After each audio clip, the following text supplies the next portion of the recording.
Hello guys! Magandang hapon sa inyo lahat. This is Chinurgas from my Saglit channel.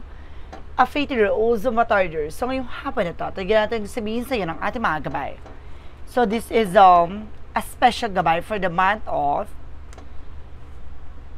June 11 hanggang June 17 for the sign of Virgo. So Virgo, welcome to my channel. Ano kayang messages, advices, and spirit guides ang ating masasaga for today's video? Kanina kayang energy or kaganapan sa buhay ng mga Virgo signs ang ating mga kagilap. So guys, this reading is a general reading namang din at makaka-resonate. Kunin lamang po ang makaka-relate sa inyo and comment down below kung kaninong energy ang ating nasagap. And of course, don't forget to like and subscribe my channel. And hit the bell for more videos update kasi maraming salamat po sa mga walang sawang pagsuporta sa aking channel. Lalong-lalo na ang hindi skip ng ads away pagpalaing kayo ng Diyos at may kapal. Siksik-liglig nag-uumapaw na biyayang manang-balik sa inyo. So let's see guys, what is the messages? Advice sa inyo ng ating angel spirit for the sign of Virgo. So let's see and watch this. Angel spirit, God bless, give me information para kayo sabihin sa inyo ng ating mga baraha. For the sign of Virgo. Alamin na natin yan, guys. Angel Spirit, please give me information. There's something tower moment for major changes. Maraming pagbabago magaganap sa buhay mo. No? Maraming mga eksenang maaaring mangyari at maganap. Maaaring unti-unti nang gumuho yung eksena na to. No? Yung matagal mo nang hinihintay, maaaring unti-unti nang maaaring mawakasan na, matapos na. No? Let's see. And because there's something guys with a chariot card, marami ng parating, no? There's something in movement and action and changes coming in. Na unti-unti magkakaroon ng mga development, no? There of course, meron ako nakikita dito na makakabili ka ng bagong bahay. Siguraduhin lang yung developer ng inyong location ng bahay na bibili nyo, no? Yung lupa, lote, something like that. And of course, there's something, the Three of Swords, something pain. Now, some of you guys, no, parang hanggang ngayon hindi ka pa makarecover, nagkaroon ng trauma, no? Maaring nasaktan ka, nabigo ka, na-heartbreak ka. Now, there's something that Ten of Swords I told you, no? Maaring nasabotahe ka talaga, tinraidor ka, there's something betrayal, no? Niloko ka, pinaglaruan ka, no? Niyora ka ng iyong buong pagkatao, eh? Let's see. And there's a Five of Cups, something disappointment. Now, some of you guys, no, marami ka ba talagang panghihinayang, no? Maaring mga bagay na nasira, no, sa sitwasyon na to. No, pero unti-unti mo nang matatanggap din 'yan. No, at the end of the time, this is something the Five of Pentacles. Kasi guys, isa sa malaking bagay na nangyari sa buhay mo ay isang pagkaguho ng negosyo, hanap buhay mo. No, maaaring tinraidor ka, talagang ano to, no, talagang niloko ka, no? Hindi lang emotionally, no? There's something material thing. Pati yung negosyo mo bumagsak, no? Pati yung finances mo nagkaroon ng something na difficulties, no? Puro problema. Dahil course talagang tinraidor ka. Talagang pinagplanuhan na pabagsakin yung eksena mo dito. Alamin na natin yan. So there's something, the Six of Cups, no? Now this is something a past person na maaaring it's either on your ex na maaring ang nagsira sa sitwasyon mo, or merong ex dito na may kinalaman, or either family related or friends. No, alamin pa natin to. This is something the Seven of Cups. No, there's a lot of opportunities coming in. Na marami parating, no, na pagbabago. No, kumbaga may mga bagay na nasira sa buhay mo pero hindi yun hadlang, no, para hindi ka muling bumangon, no? Ito yung panahon at pagkakataon para muli mong tignan yung brighter side of situation. Bakit nangyari to? No, bakit naganap to? Now, what is the Three of Swords? Represent with the Knight of Cups. Now, there's something anthology, an offer for you. No, maging aware ka, no? Na mayroon taong babalik dito from the past, no? Mag-ingat ka. Now, there's a Page of Swords. Kumbaga, sa lahat ng eksena may second time around. No, ibig sabihin mayroong babalik para yurakan ka ulit. Oh my goodness. And because there's a Page of Swords being curiosity, kailangan maging matalino ka, maging mabusisi ka. No? mas maging matalino ka na this time. There's an Ace of Swords, no? Putulin mo yung mga bagay na alam mong hindi nag-deserve sa'yo. Nakalisin mo yung lungkot, no? Yung stress na namumutangi sa isip mo, sa utak mo, no? Yung lungkot-lungkutan, no? O nagkaroon ka ng trauma, but kailangan mong bumangon. No? Huwag mong isipin yung nakaraan. There's something, the Death card. No? Tapusin na yan. No? Huwag mo nang muli pang ungkatin. No? Kung nakaka-recover ka na as of now, that's good. No? Kailangan mo nang muling makabangon, huwag ka nang bumalik sa nakaraan or huwag mo nang ibalik ang isang taong nagmula sa nakaraan. No? Additional messages. And there's something, the Eight of Pentacles, na mag-focus ka sa trabaho, negosyo, hanap buhay mo. Sa kung ano naman yung mga bagay na meron ka ngayon, mag-focus ka na. No? At the same time, this is something, the Sun card, no? Liliwanagin to sa iyo. Alam mo kung bakit nangyari yan? It's a part of purification. No? Lilinisin sa iyo lahat. No? Sitwasyon, tao, no? Bagay, yung mga bagay na alang hindi makakatulong sa iyo. Aalisin yan. No? There's something, a positive outcome and a brighter side of something, a good fortune for you. Now, in a positive way. And this is something, the Kingman, baguhin mo na yung perspective mo. Some of you nakakaranas ka ng delays and cancellations, pero you need to accept the fact na ganun talaga. No, kailangan mo tanggapin. And of course, some of you guys, no, lutang ka. No, maaring, kumbaga, kaya nagkaroon ng gantong eksena, maaring yung person mo, maaring nagkaroon ng third wheel. No, third parties. No? And of course, babalik to, nagkakaroon ng back and forth, you know why? Kasi yung person mo ginayuma. No, kaya siya nagkaroon ng mga ganong eksena, sinaktan ka na, binigo ka. Pagdating sa finances, bumagsak din ang negosyo. O yung mga ipon mo, yung unti-unting nagdo-loss. No? Or na-loss. No? Kailangan mo nang kumawala dyan from toxic relationship. No? At the same time, there's an Ace of Cups. A new love is coming in. No? May bagong pag-ibig na magpapatibok sa pihik ang puso mo. No? Kaya sinasabi sa'yo dito, kumbaga, hanapin mo yung sarili mo, become a better version of yourself. Now, this is something, Justice card, hustisya, at maaaring makamtan mo ano man yung mga bagay na what you deserve. No, kumbaga, sinasabi dito, mag-ingat ka lang dahil ano man yung mga bagay na kikilos mo, gagawin mo ay maaaring maging impacto sa'yo. No? Maaaring ito yung maranasan mo, maramdaman mo, reflection ng bawat action and decision. So, kailangan pag-iisipang mabuti, ha? Para na sa ganun, hindi ka na mauling makabalik, no? Dun sa nakaraang sitwasyon. Now, there's a Page of Wands, there's some good news coming in. May magandang balita. No, some of you guys na makakatanggap ka ng phone call, messages, an email, no? A lot of transactions and messages. What is additional messages for the outcome? For the outcome, guys, there's something, the Knight of Swords. Some of you guys nagkakaroon ka ng anxiety, sleeplessness. Sabi ko na nga ba kaya nasira ang iyong relasyon, ginayuman ng katrabaho. No, it's either katrabaho mo or katrabaho ng person mo. No? Or maaaring meron talaga ditong trumabaho sa kanya. Additional messages. Represent wisdom and physical for revert. No, ito na yung panahon pagkakataon, no? From ma-disconnect from the world. No? Kumbaga mahalin mo ang sarili mo, alagaan mo yung sarili mo. No? Ganun ang atake dito sa eksena mo. And then something, the lovers. Talaga magkakaroon ka ng love life, no? Magkakaroon ka ng bagong pag-ibig. Nga lang, you're stuck, no? From the past. No, hindi ka pa maka-get over. Maaring na-trauma ka talaga. No, and there's something, the two of cups with a partnership. Huwag ka maghalala. No, itong tao na to na makakasama mo for good ay isang taong hindi lang sa pagmamahal, kundi sa mga bagay-bagay. No, partnership talaga. No, kumbaga sa business, sa trabaho, ganyan. Or either sa buhay mo talaga. No, partner talaga siya. And this is the King of Pentacles with the security. Magkakaroon ka ng seguridad sa sarili mo, sa buhay mo, sa sitwasyon mo. And the Two of Swords, no, kailangan mo lang magdesisyon. You need a final decision dito.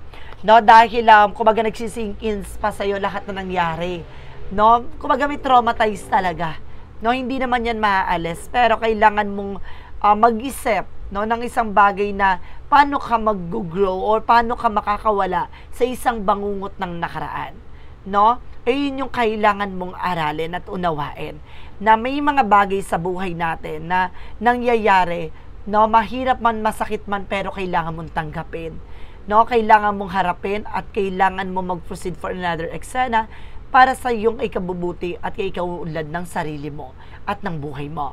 So, alamin na natin guys, no? Aalamin na natin anong kaganapan pagdating sa finances and career, love life, at kalusugan mo. So, let's watch this. Okay, pagdating sa finances and career. So, there's something, the Queen of Pentacles. Now, this is something, guys, with a maturity. Know how to manage your money, how to manage your work or job or business, no? Kumbaga, pwede ka talaga magpatakbo ng business dito. Kung gusto mong magbukas ng business, that's good. That's good idea, guys, no? Maaring, kumbaga, unti-unti ka makakamove on dyan with the Eight of Cups, no? Unti-unti mo matutupad yung mga pangarap mo dyan. Kasi, kumbaga, mababaling yung attention mo sa iba, no?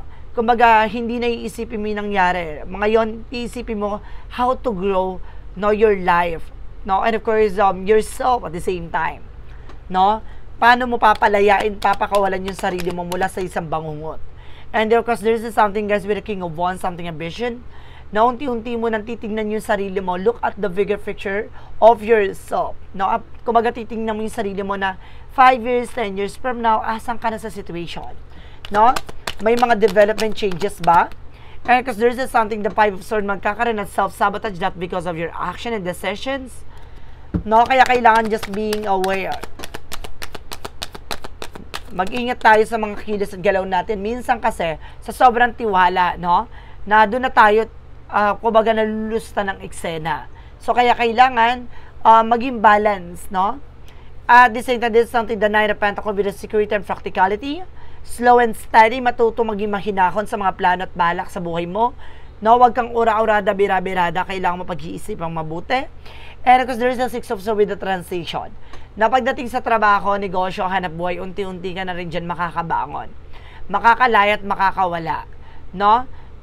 Kumbaga, malaking pagbabago na magaganap sa buhay mo ang mga nangyari sa nakaraan dahil ibang-iba na ang magiging sistema mo sa hinaharap mo. So, let's see what is additional messages. Pagdating sa pag-ibig or love life. So, represent with the Full card. Now, there's something in new beginning. Na magkakaroon ka talaga ng bagong simula. No? Nasa tamang proseso ka. No? Kumalma ka. And of course, there's something, the Six of Pentacles. Ibig sabihin dito magkakaroon ng balance and control pagdating sa relationship. Now, there's something give and take talaga na. No? Ang mangyayari dito, hindi na one-sided eh. No? Mukhang metong tao na to yung iisipin yung kapakanan mo at iisipin mo ang kapakanan niya. No? Magkakaroon kayo ng something mutual, no? Or same page.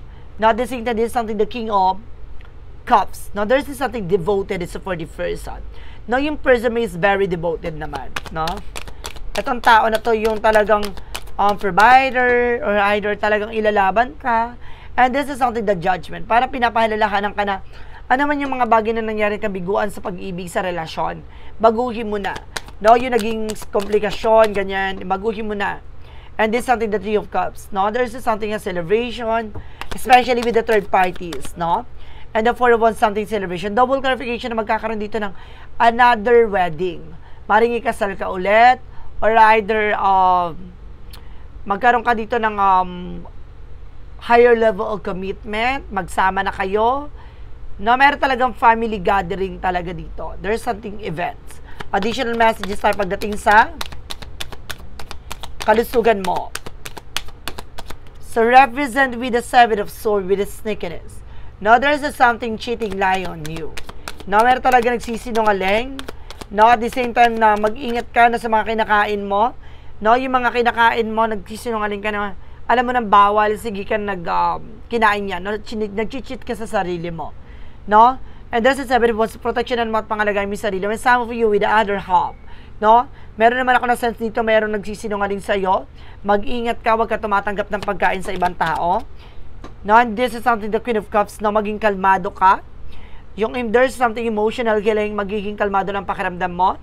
And there's a Knight of Swords, no? No, nagkakaroon ka ng anxiety, sleepless dahil sa pag-iisip pa. Kailangan mo nang i-let go to, tanggapin ang katotohanan sa lahat na nangyari. And the King of Swords, putulin mo na ang kaugnayan mo sa kanya para hindi ka na-depress at nai-stress, no? And there's a Two of Wands. No? You have the power to choose. Nabaguhin mo na yung mundong ginagalawan mo. Panghawakan mo ng mundong masisilayan mo sa harapin mong bagong mundo. No? Bagong kinabukasan. So, let's see what is additional messages tayo. With the magical fire messages and advices, and of course, pick a card yes or no. No? The request kung bago ka sa channel ko, pick a card yes or no, na pwede ka magtanong. Isa lang ang magiging sagot dyan sa tanong mo. Now, within 1, 2, or 3, pipili ka ng isa and comment down below kung anong number na pili mo para malaman ko kung umabot ka ba sa reading na ito. So, let's see guys, let's see anong kaya kaganapan sa buhay mo with the magical fire messages and advices ang ating mga hagilap. So, let's watch this. With the magical fire messages,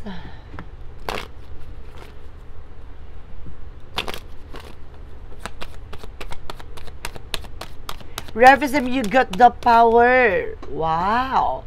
So, ikaw yung gagawa, no, na para makawala at makalaya ka dyan sa situation mo. Sa bagay, you're also multitasker. No, kaya mong gawin to, you have ability or skills, no, or a power talaga, no, na makalaya at makawala ka dyan. Masipag ka naman, no, at the same time talaga madiskarte ka, that's good, no, talaga makakawala ka dyan. And there's a children. So, some of you guys na may mga anak ka na, no, maaaring may ginagabayan ka mga kapatid, anak, or something na mga inaalagaan. And there's a pregnancy, some of you may bubuntis ka talaga. And because there's something, a blessing coming in. Na may biyaya. What is the yin and yang oracle card? Represent what? For a yin and yang oracle card, represent what? Represent with the self-worth. No, dapat alam mo sa sarili mo yung halaga mo. Na nagawag ka, nagbibase sa isang situation lang. No, or sa ibang tao. Kailangan mo alagaan pa rin yung sarili mo. Alam mo dapat sa sarili mo yung halaga mo. No, yung kapakanan mo, yung kakayanan mo. And there's a memory. See, I told you, no, meron ka mga bagay na naaalala, no, may mga nagsisingkin pa rin sa isip mo, pero gawin mong ano to, no, baon o aral. No, there's a lack and doubt. Alisin mo yung pag-aalinlangan, pagsisisi, panghihinayang. No, ganun talaga ang buhay. No? Kung hindi ka marunong lumaban sa isang sitwasyon, no, malulugmok ka at hindi ka makakabangon. And there's a trust with the divine time. So see, magtiwala ka when it comes sa oras at pagkakataon ibibigay sa ito sa takdang panahon talaga. No, ibibigay sa sa tamang pagkakataon, no? Kung para sa'yo, para sa'yo. And there's a gentleness, no? Kailangan mo maging mahinahon, no? Sinasabi nila, diba, very demure dapat ang atake mo, no? Mahinhin or something na wag mo masyadong ipapahalata sa kanila na gustong-gusto mo isang bagay na yun or something, na kailangan marunong kang matuto kang kumalma, no? And there's something storyteller, no? Kailangan kumbaga, wag ka magpapaniwala sa mga chismis. No, kasi kapag itong negatibo na to ay maaaring maapektuhan ka dito, talo ka. No? What is the romance angels with the Mystic Love Oracle deck? Kasi nasa-sense ko dito maraming chismosa sa lugar nyo, sa paligid mo. No, maraming mga issue. No, hindi mo kailangan na pakinggan ng mga yan. No, hindi mo kailangan patunayan yung sarili mo sa kanila. No, there's something player, no? Kailangan marunong kang laruin tong buhay or eksena mo. No, kasi kung hindi, matatalo ka sa eksena na to. And there's an enemy. I told you, watch your back. No, meron talaga mga traidor, meron talaga mga taong kumaga natutuwa sa down part mo. So, kaya kailangan pagpursige ka at huwag ka nagbibigay ng impormasyon sa kanila. No, hindi lahat ng tao sa paligid mo ay natutuwa sa success na tinatamasa mo. No? And this is something, guys, with a marriage, no? Maaaring meron talaga related about sa asawa o sa relasyon or maaaring ikakasal ka na ulit. Now, what is an angel's number? Represent what? Represent with the 0404 with the slowdown. See? I told you. Now, pay close attention to the people in your life. Your surroundings and your physical health. Don't freak out. It's just a warning to be careful and awake to avoid any further issues. Communicate clearly and keep healthy boundaries. So, see? Pangalagaan mo yung sarili mo. No? Kumbaga, maraming mga struggles, no? Maraming mga failures na naranasan mo. Pero sinasabi sa'yo dito, kailangan matuto kang tumayo sa sarili mo at the same time manindigan sa pinaniniwalaan mo. No? Kumbaga, may pag-asang makabangon ka dyan at ikaw yung gagawa ng bagay na yon. Pangalagaan mo ang iyong sarili. No, kaya tulad ng sinasabi ng storyteller, na huwag ka nakikinig sa mga chismis, sa mga chika ng ibang tao. Kapag naapektuhan ka sa kanila, talo ka. Diba? What is the money move oracle deck? Represent what? With a money move oracle deck, represent what? And there's a saving. So, kailangan mo magtipid, mag-imbak, no? For your future. No, you always need to put something up for a bad guy, for the bad day. No, hindi lahat ng araw it's good sa'yo, kaya kailangan matuto kang mag-save ng mga pinaghirapan mo. And the shadow work represent what? With a shadow work represent what? And there's something defensive. No? Defensive represent with the unseen, resistance to unresolved issues. Explore with curiosity. No, alamin mo, no, lahat ng katotohanan, no, kailangan alam mo yun sa sarili mo kung ano ilalaban mo. No? Kailangan mo tanggapin kung ano yung mga bagay na kailangan mo tanggapin, palawakin mo ang kailangan mo palawakin. No, ganun lang yun. And what lies beneath with the hidden future? Ano yung mga bagay na nakatago sa hinaharap mo? Represent with the getting played. Now, there's something manipulation. Meron talaga nang gumamanipulate dito. Meron talaga dito nagko-control sa situation mo. Or either, there's a player, ibig sabihin pinaglalaroan ka. No, mag-ingat ka guys ha. Maaaring yung person mo is very manipulator, no? Yung dati mong person is very manipulator, or either sa paligid mo, or either with the toxic families. Na mag-ingat ka, meron dito nagko-control, pinaglalaroan ka, pati yung emotion mo. Now, let's see what's the clarifying for a love situation.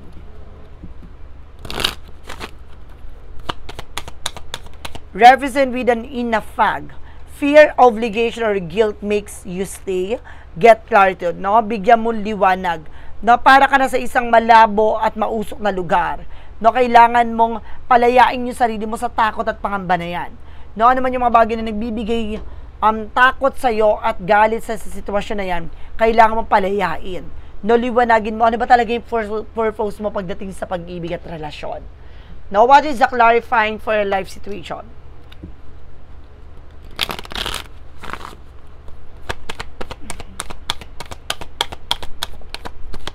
Now, this is something guys with a pathfinder, trust, your inner compass, illuminate your path through love and career, revealing that direction your soul wishes to explore. No?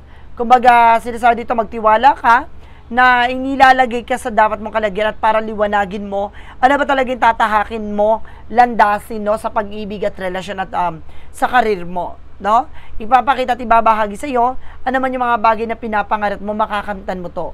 Ibig sabihin na sa tamang direction ka. Na may mga panahon at pagkakataon na masasaktan ka, it's normal at talagang kailangan mong maramdaman yun. No? Kasi daan yun at ano ko sa nasa tamang proseso ka. What is the path of the light? Represent what? No, wala namang kumbaga wala namang nagtatagumpay na hindi nagdaan sa sakripisyo at paghihirap, no? What is the path of the light? Ano yung magsisilbing liwanag sa eksena na to? There's something firmly believe. No, I believe myself in life and in the goodness of God. With His unwavering faith, I have the power to fulfill my dreams. The will of the Almighty guides me, and my life is a bath in the divine light. My heart is open to the universe, embracing all that blessing it has to offer. No, maniwala ka lang na lahat ng mga bagay na nangyari mo ay ayon sa kalooban ng Diyos. No, lahat ng mga bagay na ito ay maaaring binabahagi at ibinibigay niya sa iyo. No, para sa ikabubuti mo at ikaayos ng sitwasyon mo. Masakit man sa parte ng buhay mo, minsan mahihirapan ka, masasaktan ka, pero kailangan mong labanan yon. No, kailangan mong harapin yon. Kasi maraming parts sa buhay mo na aalisin, tatanggalin, no, na hindi mo makakasama hanggang dulo. No? Ganun talaga, hindi lahat ng laban mo ay may mga taong makakasama ka hanggang sa pinakadulo ng sitwasyon na tatahakin mo. Na magtiwala ka sa plano niya at magtiwala ka sa bagay na gagawin niya sa iyo. So guys, let's see what is the yes or no pick a card. So let's watch this. With a yes or no pick a card. Okay, let's start with the number 1. Let's start with the number 1 with the yes or no pick a card. There is something, yes, wow, clearing the air, refreshing change. So, ibig sabihin dito, linisin mo, no, ang iyong kapaligiran, ang iyong environment, ang iyong mga tao nakakasalamuha, no, kumbaga sinasabi dito, mag-set ka ng healthy boundaries, no, at unti-unti magbabago, sisibol na ang magandang kapalaran mo. No? Kapag positibo, syempre, nasa paligid mo at magiging positibo talaga kalalabasan nito. And there's a number 2, there's a no shady deals, dark road moonlighting to get by. So, ibig sabihin dito, talaga madilimpan, tatahakin mo, pero may mga liwanag na magsisilbing kaliwanagan sa sitwasyon mo para matahak mo ang tamang landasin na tutunghayan na pupuntahan mo. Kailangan mo lang mag-ingat, no? At sinasabi dito, kung alam mong natatakot ka, nangangamba ka, huwag ka nang tumuloy. No? Huwag mo nang ilaban. Number 3, there's something, no, path are closed now, lock out, do not enter. So, huwag mo nang pilitin buksan. O huwag mo nang pilitin tumuloy. No? Dahil hindi magiging magandang outcome. Maaaring may mga part dito sa sitwasyon na to na maaaring masira. Kaya kailangan pag-iisipang mabuti kung itong bagay na to ay, kumbaga, safe ba? Or either hindi ka ba pupunta sa alang-aring sitwasyon. No, kung may pinaplano ka, wag mong ituloy. No, kung ito ay alam mong wala kang assurance, no? Kumbaga alam mong may hirapan ka, wag mo na. No, pag may alam ko may doubt ka, iwasan mo. So guys, this is a special gabay for the month of June 11 hanggang June 17 for the sign of Virgo. So Virgo, maraming salamat po for this wonderful reading. So once again, this reading is a general reading lamang. Hindi lahat makaka-resonate, kunin lamang po ang makaka-relate sa inyo. And comment down below kung kaninong energy ang ating nasagot. And because don't forget to like and subscribe my channel and hit up bell for more videos update. Kasi maraming salamat po sa mga walang sawang pagsuporta sa aking channel, lalo na ang hindi nag-skip ng ads na way pagpalaing kayo ng Diyos at may kapal. Siksik, liglig, nag-uumapaw na biyayang manang balik sa inyo. Maraming salamat and see you in the next video. Bye-bye and babush.